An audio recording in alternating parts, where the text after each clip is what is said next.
திருப்பூர் சுப்பிரமணியம் நம்மோடு இணைப்பில் இருக்கிறார். அவரிடம் பேசலாம். வணக்கம் சார். வணக்கம்மா. இப்போ பராசக்தி திரைப்படத்திற்கு தணிக்கை சான்று கொடுத்து விட்டார்கள்.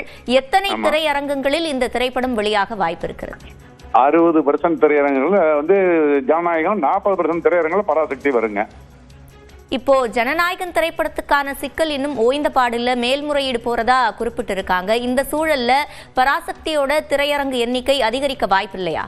அது 2 மணிக்கு அந்த தீர்ப்பு வர்றதை பொறுத்து தான். அது சப்போஸ் போஸ்ட்போன் ஆகி வரும் மாதிரி இருந்ததுன்னா பராசக்தி கொஞ்சம் அதிகமான ஸ்கிரீன்ல போடுவாங்க. அது என்னங்கிறது அதனோட ஜட்ஜ்மெண்ட்டுக்கு அப்புறம் தான் முடிவு வரும்னு வைங்களேன். இதற்கான முன்பதிவு பணிகளை எல்லாம் இப்ப உடனே துவங்குவீங்களா? இல்ல நம்ம 2 மணிக்கு அந்த ஜட்ஜ்மெண்ட்டை பார்த்துக்கிட்டு தான் திரையரங்களோட எப்படி ஒதுக்கீடு பண்றதுங்கிறத பத்தி நாங்க முடிவு பண்ணுவோம். அப்ப எத்தனை எண்ணிக்கையில் அதிகரிக்க வாய்ப்பு இருக்கு? ஒருவேளை ஜனநாயகன் வெளியாவதில் தாமதம் ஏற்படும் பட்சத்தில் எந்த அளவிற்கு பராசக்திக்கான திரையரங்கு எண்ணிக்கை அதிகரிக்கும்? இல்ல, எங்களை பொறுத்த நாங்க இப்ப காலையில் வந்திருக்க ஜட்ஜ்மெண்ட்டை வச்சு பார்க்கும்போது கண்டிப்பா மத்தியானம் சிங்கிள் ஜட்ஜுமே இருந்துகிட்டு அந்த மாதிரி ஒரு தீர்ப்பு தான் கொடுப்பாங்கன்னு நாங்க நம்புறோம். என்னன்னா இந்த ஒரு கரெக்டான ஒரு பொசிஷன் வராம நாங்க ரிசர்வேஷன் பண்ணிட்டோம்னா ஏற்கனவே நிறைய திரையரங்குகள் ரிசர்வேஷன் பண்ணி நேற்றுக்கு அதெல்லாம் ரீஃபண்ட் பண்ணவே பெரிய சிரமமா போச்சு. அதனால இன்னைக்கு அந்த ஜட்ஜ்மெண்ட் என்னன்னு பார்த்துட்டு அதே மாதிரி ப்ரொடக்ஷன் ஹவுஸ்ல கூப்பிட்டு ஜட்ஜ்மெண்ட் வந்துருச்சுன்னா நீங்க இமீடியட்டா நீங்க ரிலீஸ் பண்ண போறீங்களா இல்ல ஒரு நாள் தள்ளி ரிலீஸ் பண்ண போறீங்களா என்னன்னு அவங்களையும் கலந்துக்கிட்டு தான் மத்தியானம் இது சம்பந்தமான ஒரு கிளாரிட்டிக்கு எங்களுக்கு கிடைக்கும் வைங்களேன். இப்ப 2 திரைப்படங்களுக்குமே வெளியீட்டு தேதி என்பது முன்பே அறிவிக்கப்பட்டிருந்தது.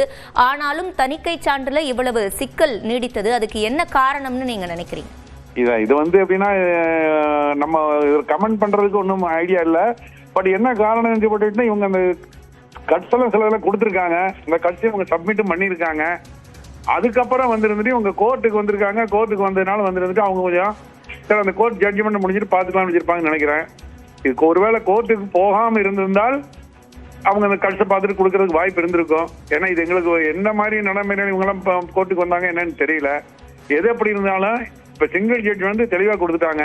நீங்க அந்த இதை சர்டிஃபிகேட் நீங்க இஷ்யூ பண்ணிடணும்னு சொல்லிட்டு அநேகமாக மேல அவங்க ஆர்டர் போட்டுருக்கு 2:15 மணிக்கு ஜட்ஜ்மெண்ட்டும் கண்டிப்பாக படம் ரிலீஸ் பண்ணுங்கன்னு சொல்லி தான் வரும்னு நாங்க எதிர்பார்க்கிறோம். அதனால நாங்க எந்த பிளானுமே பண்ணாம அந்த 2:15 ஜட்ஜ்மெண்ட் முடிஞ்சதுக்கு அப்புறம் இவங்க நம்ம கேவிஎன் ரெபிசர்ஸ் கர்நாடகாவில் அவங்கள கூப்பிட்டு நீங்க எப்ப ரிலீஸ் பண்ண போறீங்க, இன்னைக்கு சர்டிஃபிகேட் வந்திருக்கு, சண்டே பண்றீங்களா மண்டே பண்றீங்களா என்ன அவங்கள ஒரு தெளிவான முடிவு கேட்டுட்டு தான் நாங்க திரையரங்கள் ஒதுக்குறது எத்தனை காட்சிகள் போடுறத பத்தி ஒரு முடிவு எடுக்க முடியும்னு வைங்களேன். இப்ப தணிக்கை சான்று கிடைத்ததா அறிவிக்கப்பட்டு விட்ட நிலையில இப்ப திட்டமிட்டபடி நாளைய தினம் பராசக்தி வெளியாகிறது. உறுதியா நாளைக்கு திரையரங்கள் 100% பராசக்தி நீங்க பார்க்கலாம். இணைப்பில் பதிலளித்தமைக்கு நன்றி திரு சுப்பிரமணியன்.